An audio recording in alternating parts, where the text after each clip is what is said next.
Hello student, I Shatrughan Pandey. Welcome you all in your cute channel, all for you.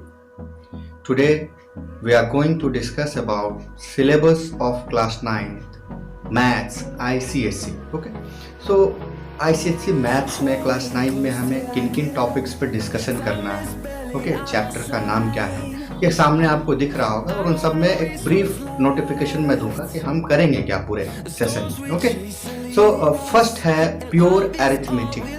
Pure arithmetic में हम लोग rational और irrational number के concept को समझेंगे। Addition of rational number, subtraction of rational number हम prove करेंगे कि √2, √5, √n कैसे हम इरेशनल उसको बोल सकते हैं, इरेशनल नंबर के प्रॉपर्टीज क्या हैं, इन सब बातों पे डिस्कशन होगा और उससे रिलेटेड क्वेश्चंस को हम लोग सॉल्व करेंगे। नेक्स्ट आता है हमारा सेकेंड पार्ट जो है वो कमर्शियल मैथमेटिक्स का है। और कमर्शियल मैथमेटिक्स में क्लास 7-8 में आप लोग इंट्रोडक्टरी सिंपल इंटरेस्ट के बारे में कुछ पढ़ते हैं। क्लास 8 में इंट्रोडक्शन होता है कंपाउंड इंटरेस्ट से, और क्लास 9 में कंपाउंड इंटरेस्ट को हम लोग पढ़ेंगे अच्छे तरीके से, with formula and without formula, दोनों तरीके से हम लोग पढ़ेंगे। कंपाउंड इंटरेस्ट को यूजिंग सिंपल इंटरेस्ट मेथड भी सॉल्व करेंगे and using compound interest formula भी सॉल्व करेंगे। और वो फार्मूला कैसे आया, क्या उसका मतलब है, इंटरेस्ट ऑन इंटरेस्ट का मतलब क्या होता है, इस पर डिस्कशन होगा।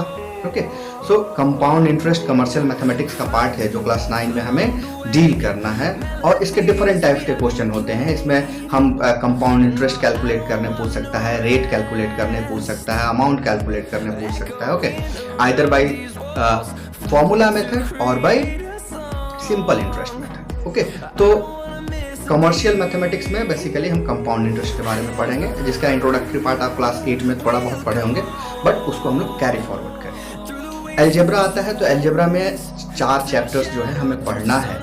उसमें पढ़ना है एक्सपेंशंस। तो एक्सपेंशंस में हम लोग वेरियस फार्मूला को कैसे वो फार्मूला आया उसको डिराइव करके दिखाएंगे। ओके, जैसे a+b का होल स्क्वायर है तो a² b² 2ab कैसे आया, ये हम बात करेंगे। क्यूब का फार्मूला के बारे में बात करेंगे। +b का होल क्यूब क्या होता है। यदि x + y + z = 0 है तो x³ + y³ + z³ = 3abc होता है, इसको हम लोग, या 3xyz होता है, इसको हम लोग प्रूव करेंगे कि कैसे होता है। ओके, तो ये एक्सपेंशन में हमें पढ़ना है। एक्सपेंशन मतलब क्या होता है, एक्सपेंशन का बेसिक मीनिंग ही होता है जिसको लंबा कर देना। मतलब जो छोटा फॉर्मूला होता है उसको एक्सपेंडेड फॉर्म में कैसे आता है, उस फॉर्मूला को हम लोग डिराइव करके। ओके, नेक्स्ट आता है फैक्टराइजेशन। फैक्टराइजेशन क्लास 4-5 में आप पढ़े होंगे, फैक्टर एंड मल्टीपल, सेम वहीं से उठ के आता है फैक्टराइजेशन। अब इस बार जो हम लोग फैक्टराइजेशन करेंगे वो इक्वेशन का करेंगे। क्या करेंगे, इक्वेशन का करेंगे। और इसके अंदर में भी हमें 3-4 मेथड्स हैं जिनको हम लोग पढ़ेंगे। ग्रुपिंग मेथड है, ओके, और उसके बाद ग्रुप करके लेंगे, उसमें कॉमन लेके करेंगे,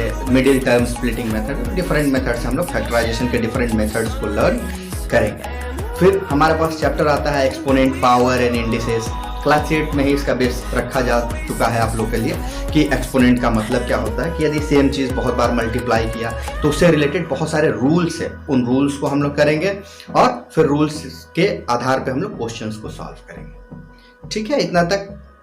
फिर इसमें है simultaneous linear equation in 2 variable. अब देखिए यहाँ पे लीनियर इक्वेशन है, लीनियर है मतलब यहाँ पे लीनियर इक्वेशन के बारे में बात करेंगे। तो लीनियर इक्वेशन होता क्या है इसके बारे में बात करेंगे। 2 वेरिएबल है, यानी कि 2 अलग अलग वैल्यूज है जिनको हमें कैलकुलेट करना होगा। ठीक है, तो साइमल्टेनियस लीनियर इक्वेशन को कैसे सॉल्व करना है, उनके वैल्यूज को कैसे लाना है, ठीक है, उसको हम लोग सॉल्व करेंगे। तो ये अलजेब्रा का पार्ट था कि अलजेब्रा में हमें 4 चैप्टर पढ़ना है। एक्सपेंशन पढ़ना है, फैक्टराइजेशन पढ़ना है, एक्सपोनेंट एंड इंडिसेस पढ़ना है, and simultaneous linear equation in 2 variables पढ़ना है। ठीक है, फिर हम लोग बात करेंगे ज्योमेट्री। ज्योमेट्री सेक्शन बहुत ही इंपॉर्टेंट होता है, 9th के लिए भी 10th के लिए भी, यही कैरी फॉरवर्ड होता है 10th में आगे की तरफ। ठीक है, इसमें सर्कल्स होता है। ठीक है, तो सर्कल्स का एरिया के बारे में बात करेंगे, उसके क्वाड्रेंट्स के बारे में बात करेंगे। सर्कल का यदि एक पार्ट में ले लूँ उसका एरिया क्या होगा, आर्क के बारे में बात करेंगे। ठीक है, सेक्टर के बारे में बात करेंगे। तो सर्कल बहुत ही इंपॉर्टेंट चैप्टर है ज्योमेट्री का, जो 10th में भी आपको मिलेगा। ठीक है, फिर ट्रायंगल्स के बारे में बात करेंगे। तो ट्रायंगल्स में हम लोग बात करेंगे ट्रायंगल का कॉन्ग्रुएंसी का।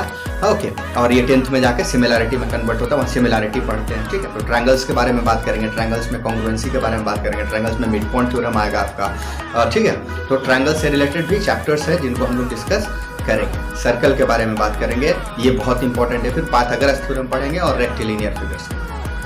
तो ये ज्योमेट्री वाला पोर्शन था। ठीक है, ज्योमेट्री पोर्शन बहुत इंपॉर्टेंट है क्योंकि इसमें से सर्कल और ट्रायंगल जो है कैरी फॉरवर्ड होता है 10th में। ठीक है। फिर कोऑर्डिनेट ज्योमेट्री, ज्योमेट्री के जस्ट आगे मैंने कोऑर्डिनेट लिखा, हालांकि बुक में लास्ट में दिया हुआ है, तो मैंने इसलिए लिखा कि ज्योमेट्री पढ़ लेंगे तो कोऑर्डिनेट ज्योमेट्री में हम लोग कार्टेशियन सिस्टम के बारे में पढ़ेंगे। थोड़ा सा मिलता जुलता कुछ नहीं है, ज्योमेट्री ज्योमेट्री है तो ऐसे नहीं समझना कि दोनों एक ही है, ये अलग है। इसमें हम लोग कार्टेशियन सिस्टम के बारे में पढ़ेंगे। कार्टेशियन सिस्टम होता क्या है, किधर हम पॉजिटिव प्लॉट करेंगे, किधर नेगेटिव प्लॉट करेंगे, पॉइंट को प्लॉट कैसे करेंगे, एक्स वाई एक्सिस पे कैसे उसको प्लॉट करेंगे, ठीक है। फिर डिस्टेंस फार्मूला और उसका डेरिवेशन पढ़ेंगे, और फिर इक्वेशन को ग्राफिकली सॉल्व करेंगे। जो हम simultaneous linear equation in 2 variable पढ़े उसको ग्राफिकली सॉल्व करेंगे इस कोऑर्डिनेट ज्योमेट्री, ठीक। फिर मेंसुरेशन, ये भी बहुत इंपॉर्टेंट पार्ट है। मेंसुरेशन भी जो हम यहाँ पढ़ रहे हैं वही 10th में अमूमन लगभग वही चीज़ है, बस क्वेश्चन का स्टैंडर्ड थोड़ा सा बढ़ जाता है। अब इसमें हम लोग पढ़ेंगे एरिया के बारे में पढ़ेंगे, पेरीमीटर के बारे में पढ़ेंगे। एरिया और पेरीमीटर यानी कि 2 डायमेंशनल फिगर्स के बारे में बात कर रहे हैं। फिर हम 3 डायमेंशनल फिगर के बारे में जब जाएंगे तो वहाँ सरफेस एरिया और वॉल्यूम के बारे में बात करेंगे। तो ये हमारा मेंसुरेशन पार्ट। मेंसुरेशन पार्ट में हम लोग इन सारी चीज़ों को सॉल्व करेंगे, ठीक है। फिर आता है ट्रिग्नोमेट्री, वेरी इंपॉर्टेंट। ये बोर्ड के लिए भी उतना ही इंपॉर्टेंट है, 9th क्लास के लिए भी उतना ही इंपॉर्टेंट है। अब ट्रिग्नोमेट्री में ट्रिग्नोमेट्री रेशियो क्या होता है, ठीक है, कैसे 6 ही ट्रिग्नोमेट्रिक रेशियो क्यों होता है, ये क्वेश्चन बहुत बार राइज मैं करता हूँ स्टूडेंट से और वो नहीं बता पाते कि 6 ही ट्रिग्नोमेट्रिक रेशियो क्यों होता है। आप लोग भी बताइए यदि आपको आता है तो कमेंट बॉक्स में, ठीक है। ट्रिग्नोमेट्री रेशियो बात करते हैं तो हम बोलते हैं साइन होता है, कोसाइन होता है, टेंजेंट होता है, कोटेंजेंट होता है, सीकेंट होता है, कोसिकेंट होता है, तो ये 6 होता है। इसके अलावा और ज़्यादा क्यों नहीं होता, 6 ही क्यों होता है ट्रिग्नोमेट्रिक रेशियो, इसके बारे में हम लोग बात करेंगे, ठीक है। फिर उनके वैल्यूज़ के बारे में बात करेंगे, कैसे वैल्यूज़ डिराइव होता है, ओके। फिर हम लोग बात करेंगे, अब ट्रिग्नोमेट्री इतना इंपॉर्टेंट है कि आपको 9th से स्टार्ट जो हुआ वो 11th 12th तक चलता रहेगा। 11th में भी आपको ट्रिग्नोमेट्री आएगा, ठीक है। तो इसके बारे में हम लोग बात करेंगे, हालांकि 11th 12th के लेवल का नहीं, 9th के लेवल का ही बात करेंगे। फिर कॉम्प्लीमेंट्री एंगल को समझेंगे, कॉम्प्लीमेंट्री एंगल के रिस्पेक्ट में ट्रिग्नोमेट्रिक रेशियोज में क्या क्या चेंजेस आते हैं, कैसे वो कोरिलेट होते हैं, इसके बारे में हम लोग बात करेंगे।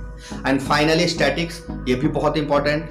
आईसीएसई पॉइंट ऑफ व्यू से स्टैटिक्स का जो बेस है वो 9th में रखा जाता है और 10th में तो इससे अमूमन 10 से 15 नंबर के क्वेश्चन होते हैं। तो यहाँ से यदि आप बहुत अच्छे से समझ जाएंगे तो 10th में आपके लिए थोड़ा सा आसानी हो जाएगी। इसमें कॉन्सेप्ट समझेंगे कि डेटा क्या है, फिर फ्रीक्वेंसी टेबल कैसे जनरेट करते हैं, क्यूमुलेटिव फ्रीक्वेंसी टेबल कैसे जनरेट करते हैं, उस डेटा को हम लोग ग्रुप डेटा अनग्रुप डेटा कब बोलेंगे, इंक्लूसिव फॉर्म एक्सक्लूसिव फॉर्म में कैसे रिप्रेजेंट करेंगे डेटा को, ठीक है। और उसके बाद 3 चीज़ है, मीन मीडियन मोड, ये हम लोग इसमें पढ़ेंगे, ठीक है। क्लास 9 में मीन मीडियन मोड, अब मीन को कैलकुलेट करने का इसमें deviation method, assumed mean method है, स्टेप डेविएशन मेथड है, इसके बारे में पढ़ेंगे। मीडियन के बारे में पढ़ेंगे, मीडियन इवन के लिए क्या होगा, ऑड के लिए क्या होगा, ग्रुप डेटा के लिए क्या होगा, अनग्रुप डेटा के लिए क्या होगा, फिर मोड के बारे में पढ़ेंगे। तो ये बेसिक पढ़ेंगे, 10th में थोड़ा सा इससे स्टैंडर्डाइज होगा, वहाँ पे ओजिव वगैरह भी हम लोग पढ़ेंगे। तो ये 9th का ओवरऑल सिलेबस आपके सामने है, ठीक है। और इसमें सबसे इम्पॉर्टेंट बात है कि आईसीएसई के अकॉर्डेंस में सेलिना को प्रेफर करते हुए, मैं तो सेलिना को प्रेफर करते हुए आपको उसके अकॉर्डेंस में पढ़ाऊंगा, बट आप कोई भी बुक रेफर कर सकते हैं, कंटेंट आपको वही मिलेगा। सो आप लोगों को फोकस करना है कि आपको जो कंटेंट दिया जा रहा है उसको समराइज करके अच्छे से रखें, ठीक है, ओके।